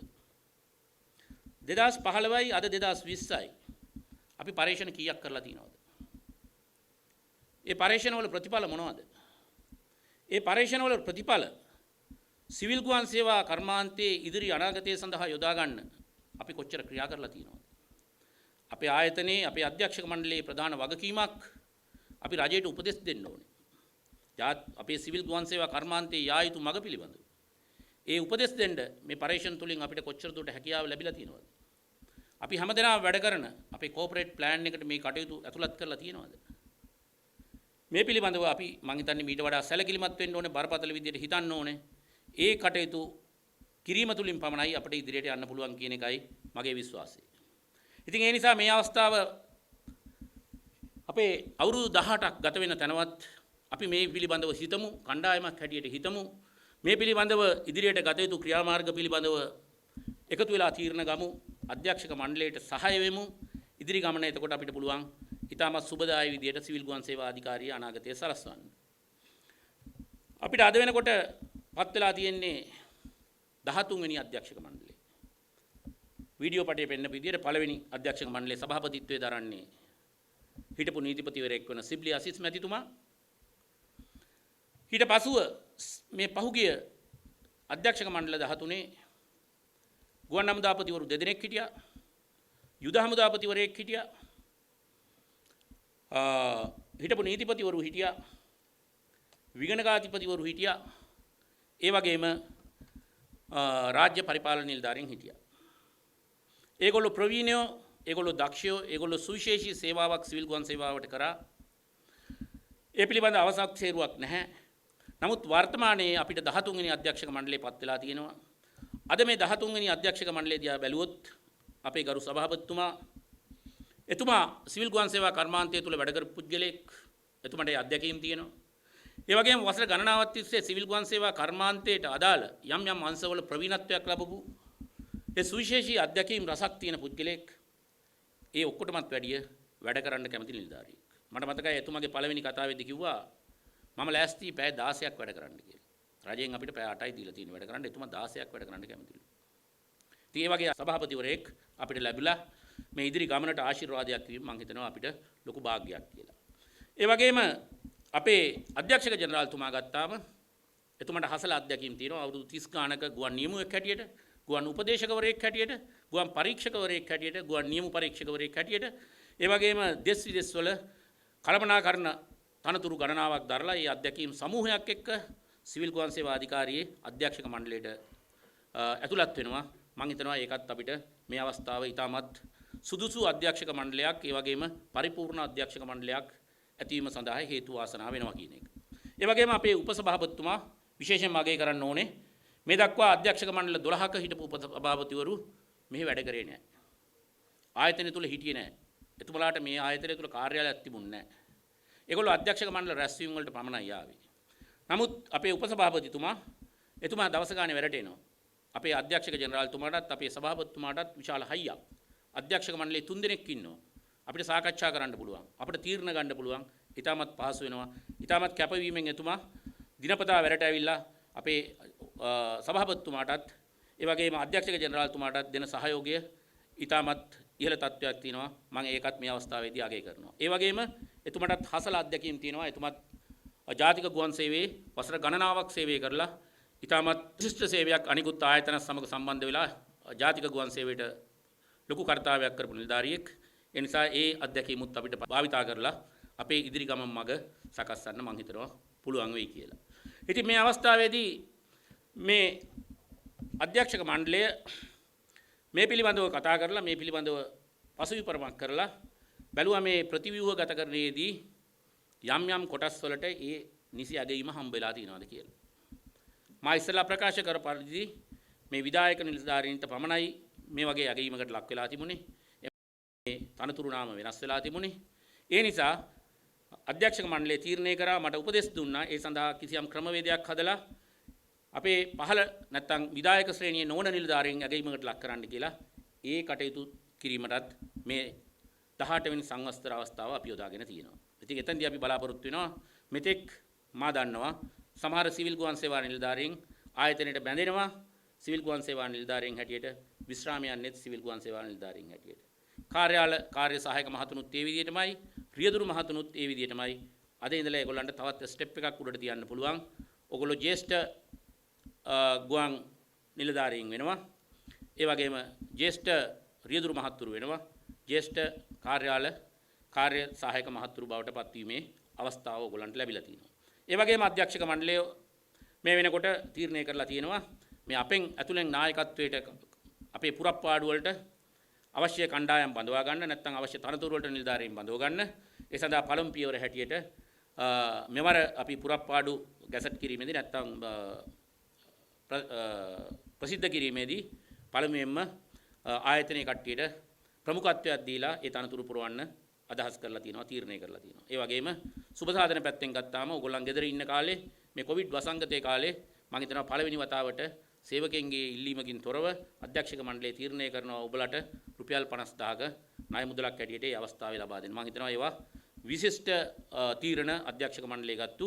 ඒ නිසා අපි මේ අධ්‍යක්ෂක මණ්ඩලයත් එක්කලා මේ ඉදිරියට සිවිල් ගුවන් සේවා අධිකාරිය මේ රටේ නියාමන කටයුතු කරමින් හොඳ ගමනක් ආරම්භ කිරීමට මේක අවස්ථාවක් කරගෙන හැටියට සියලු දෙනාගේම ඉතාමත් ගෞරවයෙන් සහ කාරුණිකව මේ අවස්ථාවේ ඉල්ලා සිටිනවා. අවසන් කිරීමට කලින් පොඩි උදාහරණයක් කියන්නම්. අපි දන්නවා ලෝකේ ගොඩාක් රටවල් දුම්රිය මැදිරි හදනවා. අපි ලංකාවෙත් පටන් ගත්තම ඈතකදී දුම්රිය මැදිරි නිෂ්පාදනය කරන්න. හැබැයි ලෝකේ රටවල් සීමිත ප්‍රමාණයක් විතරයි දුම්රිය එන්ජින් නිර්මාණය කරන්නේ. අනික් රටවල් කරන්නේ අර නිර්මාණය කරන එන්ජින් ගෙන්න ගන්නවා තමන්ගේ මැදිරි ටික ඇදගෙන යන්න. අපි කරෙත් ඒ වගේ දෙයක්. අපි දුම්රිය මැදිරි ගාන වැඩි කරා. හැබැයි එන්ජින් පිටින් ගත්තා. එන්ජින් ආනයනය කරා. එන්ජින් නිර්මාණය වුණේ නෑ මේ ආයතනය තුලින්. අපි එන්ජින් නිර්මාණය කරන්න ඕනේ. ඒ එන්ජින් නඩත්තු කරා. ඒ එන්ජින් නඩත්තු කරලා එක් අවස්ථාවකදී මේ එන්ජින් කල් ඉක්ුත් වෙලා භාවිතයෙන් අයින් කරන්න වෙනවා. එදාට ආයතනයට ගමනක් නැතු වෙනවා. එතෙන්දී අපි ගිහිල්ලා ඉවරලා ස්ටෝස් වල වැඩකට ගත්තු නැති පැත්තකට දාලා තිබිච්ච එන්ජින් එකක් දෙකක් අරගෙන ගමන යන්න හදනවා. ඒක අමාරු කාර්යයක්. මේ තත්ත්වය අපිට වෙනස් වෙන්න ඕනේ. කිසියම් කාලයක් යයි. අපි එකතු වෙමු. ඒ තත්ත්වය වෙනස් කරමු. නායකත්වයට පිරිස් මෙතනින් බිහි කරමු. කියන ඉල්ලීමත් කරමින් මගේ කතාව මෙතනින් අවසන් කරනවා. සියලුම දෙනාට සුබ උදෑසනක් යහපත් දවසකට ප්‍රාර්ථනා ගැනීමෙන් බොහොමත්ම ස්තුතියි. වසර 15ක සේවා කාලය සම්පූර්ණ කරන ඒ වගේම වසර 7ක එකම තනතුරේ රැඳී ඉන්න සියලු දෙනාට මේ ඇගයීම අපි සහතික පත්‍රයක් ලබා දීමෙන් පමණක්ම සිද්ධ කිරීමට බලාපොරොත්තු වෙන්නේ නැහැ. අධිකාරිය තීරණය කරා ඔවුන්ගේ සේවා තත්ත්වය ඉහළට ගෙනවීමට ජ්‍යෙෂ්ඨත්වයට පත් කිරීමට ඒ වගේම ඔවුන්ට වැඩි වර්ධක 3ක් ලබා දීමට තීරණය කර තිබෙනවා.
මේ කරපු දේ ඇත්තටම මම අගය කරනවා. මොකද මේ මිනිස්සුන්ව අගය කිරීම කියන එක තුලින් දැන් මාව අගය කරන මම සතුටු වෙනවා මම ආඩම්බර වෙන එක ඒක හරි. ඒ වුණාට මම වගේම මම කරන්නේ ඒකෝර මම කරන වැඩේ හොඳට කරනවා වෙන්න. හොඳට මගේ සේවය හොඳට කරනවා කියන්නේ ආයතනය දියුණු වෙනවා කියන එක. මම හිතනවා මේ අද පටන් ගත්ත කාර්යභාරය ඉදිරියට යොමු වෙයි ඒ ඇතුලින් ඒ ක්‍රියාදාමය නිසා අපේ ආයතනයේ මානසික තෘප්තියක්වත් සේවක පිරිසකින් ආයතනයෙන් බවට පත් වේවා කියලා මම ප්‍රාර්ථනා කරනවා. මම දැන් ඇවිල්ලා මාසෙ 12ක් විතර නෝ මේ වෙනකොට. ඉතින් මම හිතන්නේ ඔය සීල දෙනාට වගේ මම කතා කරලා ඇති. ඔයාලා ඔක්කොම වගේ ඇවිල්ලා දිනවා මාව හම්බෙන්න. හැබැයි ඔක්කොටම තිබුණේ එකම ප්‍රශ්නේ ගොඩක් වෙලාවට. හේතුව මොකද්ද? ඔබ මේ මට ප්‍රථමයෙන් කතා කර ඔබතුමිය කිව්වේ මෙච්චර කාලයක් මෙතේ ඉඳලා තියෙනවා. නමුත් කිසි කෙනෙක් අපි ගැන හොයලත් නැහැ. අපේ ආදායම තත්ත්වෙත් මේකයි. ඉතින් ඕතන තමයි තියෙන ප්‍රශ්නේ. ඉතින් ඇත්ත වශයෙන්ම දැන් අපි හිතන්නත් ඕනේ මේ ගැන මේක ඇවිල්ලා මේ ආණ්ඩුවේ ආයතනයක් නේ. ආණ්ඩුවේ තියෙනවා බොහොම මේ පහුගිය කාලේ තමයි දැනගත්තේ. ඔය SOR එකේ තියෙනවා හරි පුදුමාකාර විදිහට දාපු නීති තියෙන්නේ ඒකේ. ඉතින් ඇත්ත වශයෙන්ම බැලුවොත් මේ ආයතනයේ මේ චෙයාමන්ලා හරි DG හරි බැලුවොත් සමහරව වෙනස් කරන්නත් බෑ අතන. ඉතින් අපිට පුළුවන් දෙයක් කරන්න ඕනේ කියලා මගේ අදහස. එතනම වෙන්නේ. අනිත් එක අපේ ආණ්ඩුවේ තියෙන ආයතන 200 ගණන් වැඩි ප්‍රමාණයක්. මේවා මොන දේ වුණත් මට තාම පේන්නේ නැහැ මේ රටේ යමක් වෙනවයි කියලා මේ. මොකද ඔක්කොම බියුරොක්‍රට්ස්. බියුරොක්‍රසි හරි SOR එකේ කියලා කොහෙන් හරි හිර වෙනවා. මම යමක් කරන්න ගියත් කොහෙන් හරි ගිහිල්ලා හිර වෙනවා එතන. යම් කිසි හේතුවක් නිසා. ඉතින් මේක වෙනස් කරන්නේ කොහොමද කියලා මම අත් වශයෙන් මමත් මේ කල්පනා කරන්නේ මම මේ නිතරම කියන එක තමයි අද ගෝඨාපෙල 10ක් මේ රටට ආවත් මේක කරන්න බෑ. ඒ විතරයි මේක හැරේ හෙලා තියෙන්නේ කියලා. ඉතින් අපි ආයතනවල නායකයෝ හැටියට අපි ගන්න ඕනේ තීරණ. කරන්න බැරි දේවල් අපි කරන්න ඕනේ. ඒක කෙන්න තාක්කල් මේ රට ඉදිරියට යන්නේ නැහැ කියලා මගේ බලාපොරොත්තු. මට ගොඩාක් දේවල් පේනවා මේ එනකොට මං හිතන් ආවෙත් නැහැ දැක්කෙත් නැති දේවල්. ඉතින් මේවා අපේ ගරු ජනාධිපතිතුමා දන්නෙත් නැහැ. එතුමාට යම් කිසි දෙයක් කරන්න අවශ්‍ය තැනක ඉන්නේ. ඉතින් අපි එක ආයතනයක් හැටියට ඒ 200 ගාණින් අනිත් කට්ටිය අමතක කරලා අපේ තීරණය අරගෙන යමක් කරන්න පුළුවන් නම් අන්න ඒක තමයි අපේ තියෙන මේ ලොකුම ජයග්‍රහණය කියලා මම හිතනවා. ඉතින් ඒ වගේම තමයි දැන් මේ ඔයාලා මාව හම්බෙන්න ආවට ඔක්කොම කිව්වේ ඔයාලගේ ප්‍රශ්නේනේ. ඔයාලට ආයතනෙන් හම්බෙන්නේ නැති දේවල්. පඩිය මදි. එක්ක ප්‍රොමෝෂන් එක නැහැ. හැබැයි කිසිම කෙනෙක් මට කිව්වේ නැහැ ඔයාලා ගැන. ඔයාලා මොකද කරන්නේ මේ සම්බන්ධව? Tamanට යමක් කරන්න ඕනේ ඒ වගේම අපි ආයතනයෙන් බලාපොරොත්තු වෙන්න පුළුවන්. ආයතනේ කරන්න බැරි වෙන්න පුළුවන් ගොඩක් දේවල්. නමුත් Tamanට තමා වෙනුවෙන් මොකද කරන්න පුළුවන්? අපේ මනස ඇවිල්ලා හරි දියුණුයි කියලානේ අපි කවුරුත් ඉගෙන තියෙන. ආගේ මම බුද්ධ ආගම යනවා මම හිතන්නේ ඒකයි. ඉතින් ඒ වගේ අපිට රේල් රෝඩ් එකේ තියෙන මේ රේල් මේ අයන් එකක් වුණත් අපිට උස්සන්න පුළුවන් අපි හරියට මනස දියුණු කරගත්තා නම්. මම හිතනවා අද මෙතන ඉන්න ඕනම කෙනෙක් එක්ක දුවන්න පුළුවන් හොඳම එක්කෙනත් එක්ක මට දුර ජය ගන්න පුළුවන් කියලා. එහෙම විතර හිතන කෙනෙක් මම. ඉතින් මම ඔයාලට කියන්නේ යම් කිසි දෙයක් තමන්ගේ පවුලට කරගන්න තමන්. කොයිවිල ආයතනෙන් බලාපොරොත්තු වෙන්නේ නැතුව. ආයතනෙ කරන්න පුළුවන් යමක් තියෙනවා නම් ඒක කරයි. නමුත් කරන්න බැරි දේවල් හන්ද තමයි මේ රටත් එක තැනක හිර වෙලා තියන්නේ අද. ඒක කොතනින් පටන් ගන්නවද කියන එක තාම ප්‍රශ්නයක්. මොකද අද මේ වෙනකොට අදත් අපි යම් කිසි තැනකට ඇවිල්ලා නැහැ. බය නැහැ කියන්නේ තියෙන දේ කියන්න කැමතියි මම. ඉතින් මේක මෙතනින් ඊළඟ ස්ටෙප් එකට යනකම් අපි ඉදිරියට යන්නේ නැහැ ජාතියක් වශයෙන්වත්. මොකද කරන්න තියෙන දේ අපි කරන්න ඕනේ. අපි හිතන්න බෑ මේ හේතු වන්ද කරන්න බෑ කියන්නේ අපි තියෙන්නේ. ඕනම ආයතනයක් ගන්න. ඒගොල්ලෝ කියන්නේ මේ හේතු මෙන්න කරන්න බැරි හේතු. එක්කෙනෙක්වත් කියන්නේ අපි මෙන්න කරන්න පුළුවන් හේතුව මේකයි කියලා. එක්ක SOR එකකින් එක්ක අපි අපේ මේ හැදිලා තියෙන මෙන්ටැලිටි එක. අපි බෑ කියලා හේතුවත් බෑමනේ. ජාතියක් වශයෙන්වත් අපිට මට මතකයි ඒ කාලේ 1980 ගණන් වල කියනවා මේ LTT එක තමයි most powerful organization in the world කියලා. Nobody can beat LTT කියලා. They're so powerful. නමුත් මේ මෙන්ටැලිටි අපි ගියා නම් අද අපි කොතනද ඉන්නේ? මට හොඳට මතකයි 2002 United Nations වල නිව්යෝක් වල ලොකු නායකයෙක් අපේ හිටියා. ඇවිල්ලා මගේ ඉස්සරහම කිව්වා මේ යුද්ධය අපිට දෙන්න බෑ.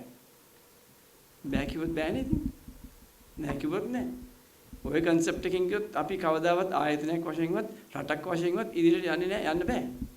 දැන් අපි පුළුවන් කියලා ගියොත් අන්නේ concept එකෙන් ගියොත් යමක් කරන්න පුළුවන් මම හිතන්නේ මම ඔබලාට කියන්නේ යමක් තමන්ගේ දැන් ගරු ජනාධිපතිතුමාගේ බජට් එකකින් කියලා තියෙනවා තමන්ට යම්කිසි මේ කාල සීමාවෙන් පසු යමක් කරන්න පුළුවන් කියලා තමන්ගේ වෙලාවෙන්. ඉතින් අද දවසේ තියෙනවා බලන්න ඉන්ටර්නෙට් එකේ කොච්චර කරන්න පුළුවන් දේවල් තියෙනවද කියලා. මේ ආයතනයේ රුපියල් 5000 10000 බලාපොරොත්තු වුණාට කමක් නැහැ. එතනින් එහාට ගමනක් යන්න ඕන. දැන් EDG කිව්වා වගේ මුලදී මම කිව්වා කියලා පැය 16ක් ඉඳා ගන්නවා කියලා. ඇත්ත වශයෙන්ම මම වැඩ නොකරන්නේ ඉඳා ගන්න වෙලාවට විතරයි.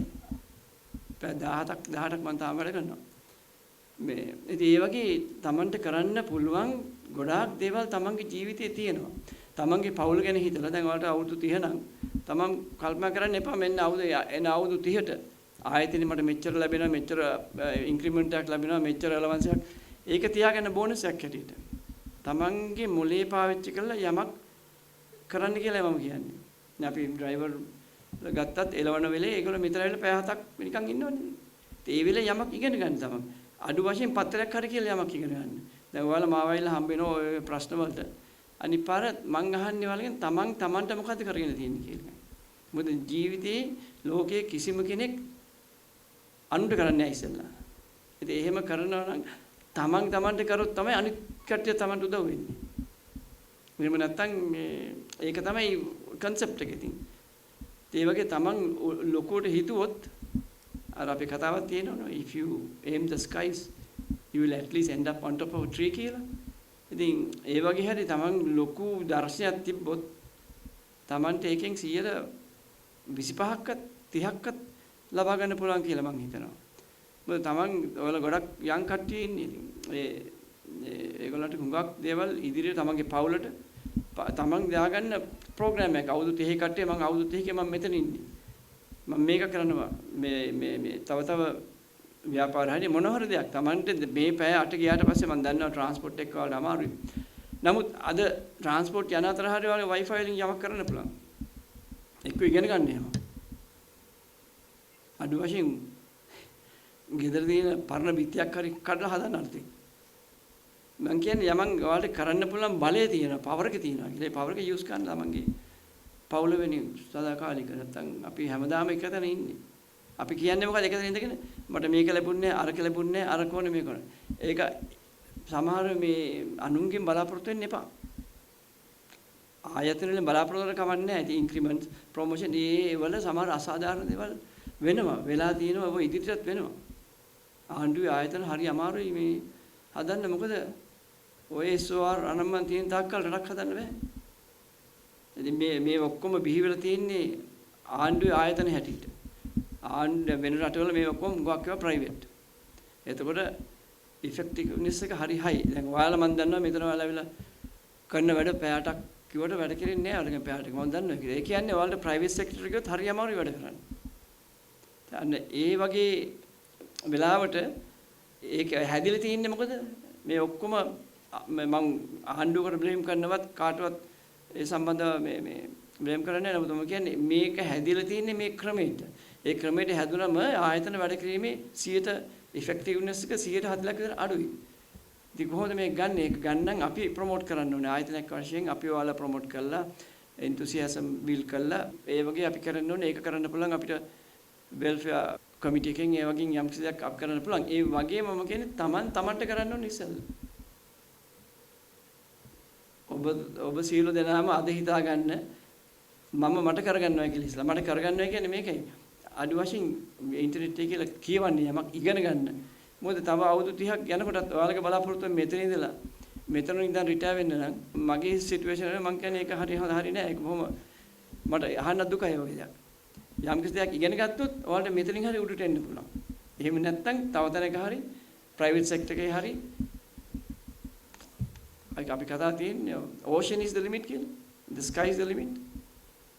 ඒ වගේ හිතලා වැඩ කරන්න කියලා මම හිතන්නේ මේ වගේ දෙයක් අද වගේ දවසක ඔබ සියලු දෙනාටම කියන්න ලැබීම ගැන මම සන්තෝෂ වෙනවා. මොකද මට ෆීල් වෙනවා ඔයාලගේ තියෙන ෆ්‍රස්ට්‍රේෂන් එක.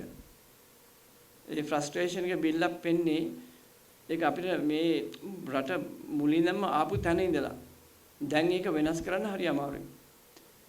තමන් වෙනස් වෙන්න ඕනේ. සිස්ටම් එක වෙනස් කරන්න බලන්න එපා. තමන් වෙනස් වෙලා තමන්ට යමක් කරගන්න කියලා මම කියන්නේ. ඔයාලට ඕනෙක් ඉන්නම් මගෙන් ඔයාලා කතා කරන්න හැබැයි 4 කාලෙන් පස්සේ එන්න. මම ඉන්නවා හවස වෙනකන්. ඉන්ඩිවිජුවල් වලට මට උදව්වක් කරන්න පුළුවන් මම කරන්නම් තමන්ගේ සුබ සිද්ධිය සඳහා ඉදිරියට. මොකද ස්තුතියි. මුලින්ම පద్මාගේ කතාවේදී පද්මා කිව්වා කවුරු වෙනත් මේ අද මේ වෙච්ච උත්සවයේ ඔයා අද සතුටු වෙනවා කියලා. මම හිතන්නේ ඔයා තමයි මේකට හේතුව. මට මතකයි මම අධ්‍යක්ෂ ජෙනරාල් හැටියට ආවහම පද්මා ඇතුළු තව හුඟ දෙනෙක් ආවමාව හම්බ වෙන්න. ඇවිල්ලා ඔයාලට වෙච්ච ඔයාලගේ පැත්තේ උණයි හිත කියලා හිතන අසාධාරණ ගැන කතා කරා. මේ සම්බන්ධයෙන් සභාපතිතුමත් උපසභාපතිතුමත් අධ්‍යක්ෂ මණ්ඩලයත් මුග දෙනෙක් දන්නවා. ඒතකොට ඒක අසාධාරණයක්ම කියලා කියන්නත් බෑ සමහර වෙලාවට. තමන් දෙයක් දකින්නකොට තමන්ට පේන්නේ අසාධාරණයක් කියලා තමන් ගැන හිතනකොට ඒක මම පිළිගන්නවා සමහර වෙලාවට අසාධාරණයක් වෙලා ඇති කියලා. දැනට ඉන්න අධ්‍යක්ෂ ජෙනරාල්වරයා හැටියට සිවිල් ගුවන් සේවා අධිකාරිය හැටියට මම එහෙම දෙයක් සිදු වුණා නම් ඒ වෙනුවෙන් අධිකාරිය වෙනුවෙන් මම සමාව ඉල්ලනවා. ඒක හරි ගස්සන එක තමයි අපේ යුතුයකම. ගරු සභාපතිතුමා හැමතිස්සෙම කියන්නේ ඒකයි. No point talking about the past, let's go forward. ඒකට තමයි අපි ඊටමත් දක්ෂ තීරණ ගන්න පුළුවන් ADG කෙනෙක්ව පත් කරේ. ඉතින් ඒ මොකද මේ මාර්ගයේ යන්න ඕන නිසා. ඉතින් එහෙම දෙයක් වෙලා තියෙනවා කියලා අපිට හිතෙනවා නම් අපි ඒක සෑම දෙයක්ම පොඩ වෙනස් කරනවා. අපිට හරි අමාරුයි මේ වෙලාවේ මේ තියෙන COVID-19 නිසා තියෙන තත්ත්වයක් එක්ක සමහර දේවල් කරගන්න අපිට හරි අමාරුයි. මොකද අපි දැනටත් මම හිතන අදත් ඇවිල්ලා තියෙන 100ට ගානයි ඔෆිස් එකේ. ඒවත් ඔක්කොම කරන්න ඕනේ. ඒ අතරතුරේ එදිනෙදා දැන් ඊයේ එක නීතියක් ආව සෞඛ්‍ය පෙරේදා MOH එකෙන් ඊයේ වෙනකොට මේ නීති ටික වෙනස් වුණා. ඉතින් ප්‍රසන්න මහත්තයා ඔළුවන්නෝ මම එයාට නෝ ටයිම් එක දාන්නේ කියලා ඊළඟ මොහොතේ කතා කරලා කියනවා නෝ ටයිම් එක දාන්න එපා. මොකද දැන් තත්ත්වය වෙනස් වෙලායි කියලා. ඒ අතරතුරේ චාමන් මට කතා කරලා කියනවා කරුණාකරලා නෝ ටයිම් එක දාන්න. ඉතින් අන්න එහෙම තත්ත්වයක් අද තියෙන්නේ. ඉතින් ඒ අතරතුරේ ඔක්කොමත් ප්‍රශ්නත් එක්ක අපි කොහොම හරි මේකේ ආයතනයේ ඉන්න සියලු දෙනාගෙම ආදරෙන් වැඩ කරන්න හිතන ආයතනයක් හැටියට මේක හදන්න තමයි අපේ බලාපොරොත්තුව. මම ඇවිල්ලා තියෙන්නේ කෝපරේට් සෙක්ටර් එකෙන් චාමන් වයිස් චාමන් අපි ඔක්කොම ඇවිල්ලා තියෙන්නේ මේ පැත්තෙන්. ඉතින් අපි වැඩ කරන්නේත් ඒ විදිහට අපි පුළුවන් හැම වෙලාවකම ආයතන වෙනුවෙන් වැඩ කරනවා. කවුරුත් දන්නවා මං එන්නේ ගාල්ලි ඉඳලා. එකක් මං ගාල්ලි නාස නිසා අනිත් එකේ එන පැය එකමාර මම පාවිච්චි කරන්නේ ආයතනයේ වැඩවලට. ටෙලිෆෝන් කෝල්ස් ගන්න චාමන් කිව්වේ you must use your time. You must use the don't wait till you come to the office to do something. Try to do it wherever you are from. ඉතින් මම ඒක තමයි හොඳම වෙලාව හැටියට පාවිච්චි කරන්නේ. මම ස්තුතිවන්ත වෙන්න ඕන අපේ හිටපු අධ්‍යක්ෂ ජෙනරාල් වරුන්ට, ඒ වගේම අධ්‍යක්ෂක මණ්ඩල වලට, විශේෂයෙන්ම අපි හිටපු ලොකු කාලයක් හිටපු නිමලසිරි මහත්මයාට මේ ආයතනය මේ තත්වයට ගෙන ආපු එක ගැන. මට මතකයි අවුරුදු 32කට විතර ඉස්සෙල්ලා මම ඇමරිකාවේ ගිහිල්ලා ලංකාවට ඇවිල්ලා මගේ ලයිසන් එක කන්වර්ට් කරන්න මම ගියා සිවිල් ඒවියේෂන් ඔෆිස් එකට. එතන ටිකල් පාර නේද? ඔව්. ඉතින් මම FA ලයිසන් අරගෙන තිබුණේ. මම එතෙන්ට ගියාම මම හිතුවා කොහොමද මෙතනින් ලයිසන් එකක් දෙන්නේ කියලා. ඒ කියන්නේ එච්චරට පොඩි බිල්ඩින් එකක අපි හිටියේ. ඊට පස්සේ අපි ගියා සුප්‍රීම් බිල්ඩින් එකට මම හිතන්නේ. සුප්‍රීම් බිල්ඩින් ඊට පස්සේ අපි ගියා මේ 4 වෙනි තට්ටුව ගාව. පොලිසිය ගාව. ඊට පස්සේ සුප්‍රීම් බිල්ඩින් එකට. ওই හැම තැනටම මමත් ඉතින් යනවා ලයිසන් එකත් අරගෙන ලයිසන් එක කරන්න. ඒ යන හැම තැනකදීම මට හරි ආසාවක් ආවා අපි එන්න උඩට යනවායි කියන එක.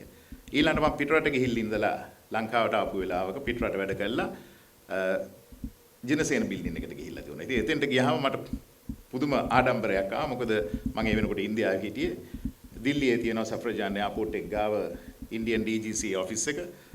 ඊටත් වඩා බොහොම හොඳ ඔෆිස් එකක් මෙතන තිබුණා. ඉතින් මම හරි ආඩම්බර වුණා. මම නිමලසිරි මහත්තයාට ගිහිල්ලා කතා කළා. මම කොහරි සතුටු වෙමින් මෙතෙන්ට ආපු එක සර් මේ හරි ලස්සනයි කියලා. හැබැයි මම දැනගෙන හිටියේ නෑ ඒක මේ ජිනසේන බිල්ඩින්ම කියලා. මම ඒතකොට නිමලසිරි මහත්තයා කිව්වා නෑ අපි මේක ඉන්නේ රෙන්ට් එකට අපි බලාපොරොත්තු වෙනවා ඉදිරියේදී අපේ එම් තැනකට යන්න කියලා. ඊළඟට ඔහොම මං සරින් සරේ ආවා. ඊළඟට මගේ අන්තිම මම හිතන්නේ පහුගිය අවුරුද්දකට හරි දෙකකට හරි ඉස්සෙල්ලා මෙඩිකල්ස් වලට ආවම මේ ඔෆිස් එකට ආවා. ආවම ඉතින් මට හරි සතුටු හිතුණා. බොහොම ලස්සන ගමනක් භෞතික වශයෙන් අපි ඇවිල්ලා තිබුණා. ඒ භෞතික ගමනත් එක්කම අනිත් පැත්තෙනුත් අපේ ආයතනයේ නීති සම්පාදනය කිරීම පැත්තෙන් එතකොට අධීක්ෂණ පැත්තෙනුත් අපි හොඳ ගමනක් ඇවිල්ලා තියෙනවා. අද ආසියාවේ ඉදිරියෙන් ගුවන් සේවාධිකාරී හැටියට අපිව නම් කරන්න පුළුවන්. අපිට ලොකු සැලකිල්ලක් තියෙනවා. ඒකම අපේ අතින් වෙලා තියෙන පොඩි අඩුපාඩුවක්. ඒ අඩුපාඩුව අපි මග අරිනවා. ඉතින් මේ මම වැඩි වෙලාවක් කතා කරන්න බලාපොරොත්තු වෙන්නේ නැහැ. අපි හුඟක් වෙලා කතා කරා. මම හිතන්නේ ADG හොඳ විස්තරයක් දුන්නා ගුවන් සේවාධිකාරියේ ගැන. ඒකම අපි යා යුතු මාර්ගය ගැන ගරු සභාපතිතුමත් කිව්වා. අපි ඔක්කොම හිතන්න එපා මගේ පැය 8 මම මෙතෙන්ට එන්නේ 8:00ට 4යි කාල වෙනකොට වාහනේට යන්න ඕන කියන එක හිතන්න එපා. සමහරව මම කතා කරාම 3:45ට විතර මම දන්නවා එන්න කැමති නෑ මගේ ඔෆිස් එකට. මොකද මට අමතක වෙනවා දැන් මේ 4යි කාලෙට ඔෆිස් එක වහනවායි කියලා. ඉතින් මම දන්නවා ඔයාලට ප්‍රශ්න තියෙනවා. මොකද මේ අපේ රටේ අපිට මෙතෙන්ට ට්‍රාන්ස්පෝර්ට් නෑ. අපිට මේ පාරට ගියාම බස් එකක් ගන්න නෑ. ඉතින් අපේ ඇතුලේ තියෙන වාහන වලින් යන්න ඕනේ. සමහර මැනේජර්ස්ලාට නම් වාහන ලබා දීලා තියෙනවා. ඒ ලබා දීලා තියෙන්නේ ඒ වැඩිපුර වැඩ කරන්න ඕන නිසා. ඉතින් මේ වෙලාවේ මම තව කාරණයක් කියන්න ඕන. අපි මේ variable hours කියලා මේ වෙලාවක් දැම්මා. ඒ කියන්නේ විශේෂයෙන් අර බස් වලින් එන උදවියට හරි වෙලාවට එන්න අමාරු නිසා අපි කිව්වා පොඩ්ඩක් වෙලාව පරක් වෙලාවට කමක් නැහැ. ඇවිල්ලා ඒ පැය ගාන කොහොම හරි වැඩ කරලා යන්න කියලා. හැබැයි ඒ කිව්වට සමහරු වෙනවා මම තාම දකිනවා එයාලත් වාහන වලින් එන උදවියත් එන්නේ variable වෙලාවල් වලට. ඒ වගේ දේවල් කරන එකෙන් වෙන්නේ තමන් ආදරයකින් වැඩ කරනවාද කියන එක මට පොඩි ප්‍රශ්නයක් තියෙනවා. මම දකිනවා මම යනකොට හැමදාම තියෙන එක වාහනයක් තියෙනවා. චෑමන්ගේ වාහනේ තියෙන උඟක් වෙලාවට රෙහාන් වන්නියප්පගේ වාහනේ තියෙනවා. ADGගේ වාහනේත් තියෙනවා. ඒ කියන්නේ යාළ මේ මට පෙන්වන්නවත් එහෙම නෙමෙයි. චෑමන්ට කොහොමත් මට පෙන්වන්න අවශ්‍යතාවයක් නැහැ. ඒ කියන්නේ මේ මොකද යාළයි තමන්ගේ වැඩ කටයුතු ඉවර කළා තමයි යන්නේ. ඊළඟට මේ පහුගිය දවස්වල මම ළඟින්ම වැඩ කරා මේ රෙහානුයි ඉෂාරයි එක්ක මේ ගුවන් ගමන් ටික මේ ලංකාවට ගෙන්නන එකට. මොකද අපිට රජයෙන් ලොකු බලපෑමක් ආවා. ඒක හොඳ බලපෑමක්. අපි කවුරුත් හිතුවේ නැහැ. අතර මමත් හිතුවේ නැහැ. මම හිතන්නේ චාමනුත් හිතුවේ නැහැ. දා අන්තිම දවසේ ගරු බැසිල් රාජපක්ෂ මහත්තයාගේ ඔෆිස් එකේදී ඒ සාකච්ඡාව තියලා ඕපන් ද එයාපෝට්ස් කියනකොට අපි ඇත්තටම ලැහැස්ති වෙලා හිටියේ නැහැ. මොකද්ද කරන්න කියලාවත්. දැන් අද ඒක කොහොම හරි සිද්ධිය වුණා. මම හිතන්නේ ඔක්කොන්ගෙම මේ සිවිල් ගුවන් සේවා අධිකාරිය මම එක තීරණයක් ගත්තා. මම චෑමන්ටත් කිව්වා අපි අපේ වැඩ ටික අපි කරමු. අපිට කමක් නැහැ හෙල්ත් එක මොනවා කියනවද තව කට්ටිය මොනවා එයා ඒ සෙල් එක මොනවා කියනවද ඒක අපිට අදාළ නැහැ. මම ડોක්ටර්ත් කිව්වා අපි අපේ වැඩ ටික කරමු. අපි අප්‍රූවල්ස් ටික දෙමු. දීලා බලමු. වැඩේ වැරදුනොත් ඉතින් අප්‍රූවල්ස් එක කැන්සල් කරලා දාමු. මේක අපිට ඕන වෙලාවක කරන්න පුළුවන් නේ. ඒ බලතලය අපිට තියෙනවා. ඒක තමයි අර ගරු සභාපතිතුමා හැමතිස්සම කියන්නේ out of the box හිතන්න ඕන. බෑ කියන්න එපා. සමහර දේවල් තියෙනවා බැරි දේවල්. ඉතින් ඒක නීත්‍යානුකූලව. ඒතකොට ඒකම මම කියන්න ඕන SOR සම්බන්ධයෙන්. SOR කියන එක standard of recruitment කියන එක පද්මල වගේ කට්ටිය ඉන්ද්‍රජිත්ලා දන්නවා. ඒක රජයෙන් එවන නීති රීති කොටසක්.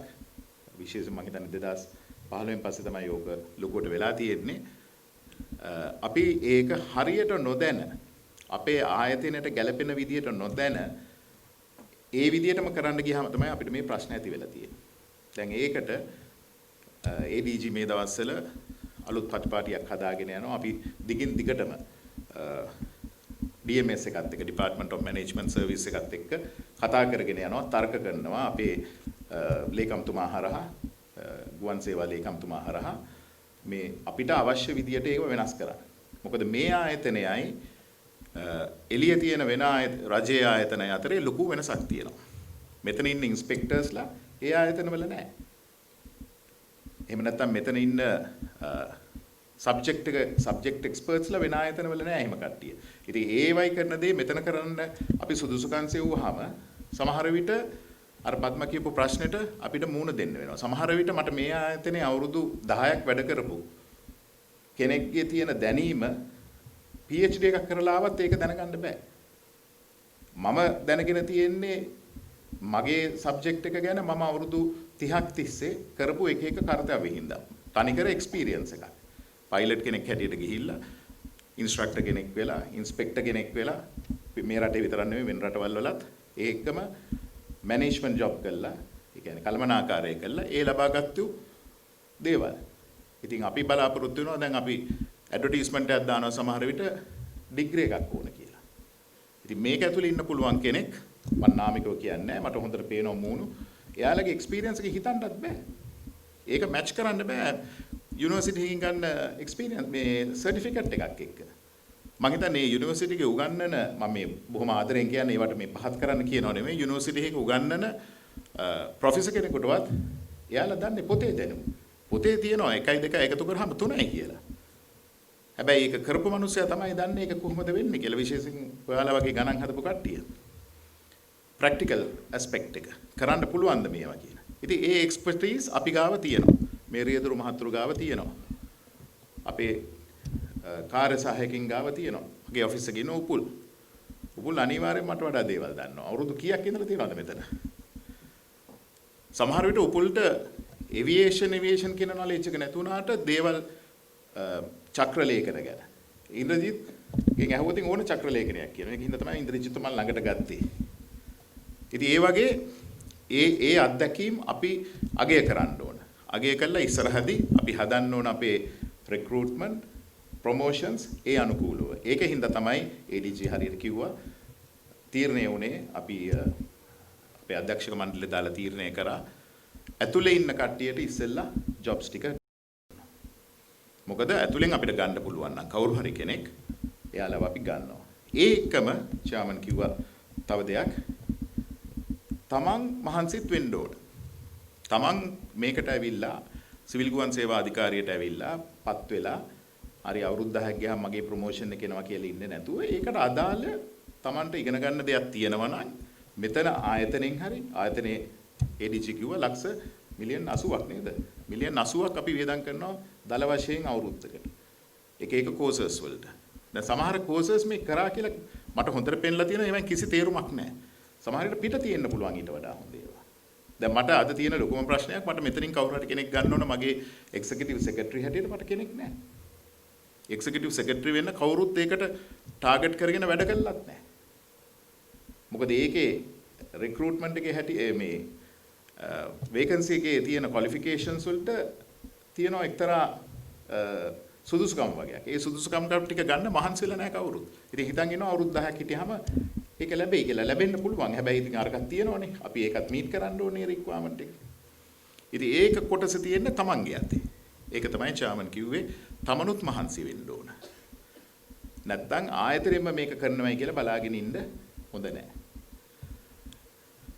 තමන් කොච්චර එක්ස්පීරියන්ස් නැහැ කිව්වත් එහෙම නැත්නම් තමන්ට ඒ ගැන නොලෙජ් එකක් නැහැ කිව්වත් සමහර විට කෙනෙක් කියන සුළු දෙයෙන් අපි දකින වැරදි පින්තූරයක් වෙනස් කරන්න පුළුවන්. අන්තිමට වෙන්න ඕන යාමන්ටවත් DG-ටවත් වරදින එක නෙවෙයි වරදින්නේ ආයතනෙට. ඉතින් ආයතනෙට වැරදුනොත් වැඩක් නැහැ. අපි ඔක්කොම මේ ආයතනේනේ. අපි ආඩම්බරෙන් කියනෝනේ අපි සිවිල් ගුවන් සේවා අධිකාරිය වැඩ කරන්න කියලා. දැන් ඉස්සර මම පුද්ගලික ආයතන වැඩ කරනකොට අපි බොහොම ආඩම්බරෙන් කියන්නේ මම මේ කම්පැනි වැඩ කරන්නේ. ඒ වගේ තමයි දැන් මම කියන්නේ I'm with the Civil Aviation Authority කියලා. මගේ නම් තැනවත් මම කියන්නේ මම කියන්නේ I'm with the Civil Aviation Authority. මොකද authority කිව්වහම authority එක. අර කවුද කෙනෙක් එක දවසක් කිව්වා ලංකා ගුවන්තලේ ආකාශ කුණ්ඩුවක් ඉඳලා 380 එකක් යනවා නම් ඒ ඔක්කොම වක් කියන්න ඕන අපි. ඉතින් එච්චර වක්කීමක් තියෙන ආයතනයක් මේක. ඒ වක්කීම අපි තේරුම් ගන්න ඕන. අරගෙන අපි අතරේ තියෙනවා නම් අසමගිකම් තරහවල් ඒවා අයින් කරන්න ඕන. මම ඒක පිළිගන්නේ නැහැ. රාජකාරී මට්ටමේ තමන්ගේ හැකියාව දක්ෂතාවය තමයි වැදගත්. ඉතින් ඒක ඒ හිතේ තියාගෙන තමනුත් කල්ලි ගැහෙන්නේ නැතුව ගෲප්ස් හැදෙන්න එපා. මම ඒකට නම් කැමතිම නැහැ. මම එහෙම වෙනවා නම් මම ඒකට මොකද මම ඒ ගෲප් ක්‍රමේ මේවයි ආයතනය දුවන්න බෑ. එහෙම හදාගන්න එපා. එහෙම හැදුව දවසට ආයතනය කඩම් වැටෙනවා. හැම කඩම් වැටිච්ච ආයතනයක්ම චාමන්ට මට වඩා කෝපරේට් එක්ස්පීරියන්ස් තියෙනවා. දැන් Google වගේ කම්පැනි අදටත් ওই තත්ත්වේ තියෙන්නේ. එහෙම කල්ලි ගහන්නේ නැහැ. We work for Google. තමන්ගේ තියෙන්න පුළුවන් එකිනෙකාගේ කැමැත්ත අකමැත්ත ඒක අදාළ නැහැ. එකක් කරනකොට සිවිල් ගුවන් සේවා අධිකාරිය අර බැජ් එක ඒක තමයි අපිට වැදගත්. මෙතන තේමියා බේවික්‍රම දින්නේ, උපුල් ධර්මදාසද, අමිතා බෙසූරිද ඒක අදාළ නැහැ. අපි ඉන්නවා හෙට සමහරට අපි තුන් දෙනාම නැති වෙන්න පුළුවන්. අලුත්ම ටීම් එකක් ඉන්න පුළුවන් මෙතන. ඒ වගේම තමයි ඔයාලත්. අද මෙතන ඉන්න පුළුවන් හෙට නැහැ. දැන් නිමලසිරි මහත්තයා අවුරුදු 18ක් සේවය කළා. දැන් අද එතුමා නැහැ විශ්‍රාම ගිය නිසා. ඉතින් ඒතකොට දැන් අද මම ඉන්නවා. මම හෙට මම නැතුව තව කෙනෙක් ඉන්න පුළුවන්. හැබැයි මේ අධිකාරිය තියෙනවා. අන්න ඒකයි වැදගත්. ඒක හිතේ තියාගෙන ඕන වැඩ කටයුතු කරන්න. එහෙම වැඩ කටයුතු කරනකොට අපිට බොහොම සතුටෙන් හැමදාම වැඩට එන්න ආසාවක් ආදරයක් එනවා. ඒකින්ද ඒ ආදරෙන් ආසාවෙන් වැඩ කරන්න. එහෙම වැඩ කරනකොට මම හිතන්නේ ආයතනෙන් මොනවා ලැබුණත් අර නේරු ගාන්ධිද මට මතක නැහැ කිව්වේ මම හිතන්නේ ගාන්ධිතුමා කිව්වේ it's not what matters what India does to you what matters is what you do for India.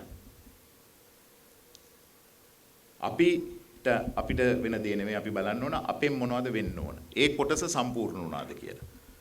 මෙතන ඉන්න හුඟ දෙනෙක්ගේ කොටස සම්පූර්ණ වෙනවා. තවත් ආදරයෙන් තව ටිකක් වැඩිපුරත් කරන්නයි කියලා ඉල්ලමින් මගේ වචනේ ස්වල්පයෙන් ඉවර කරනවා. බොහොම ස්තුතියි.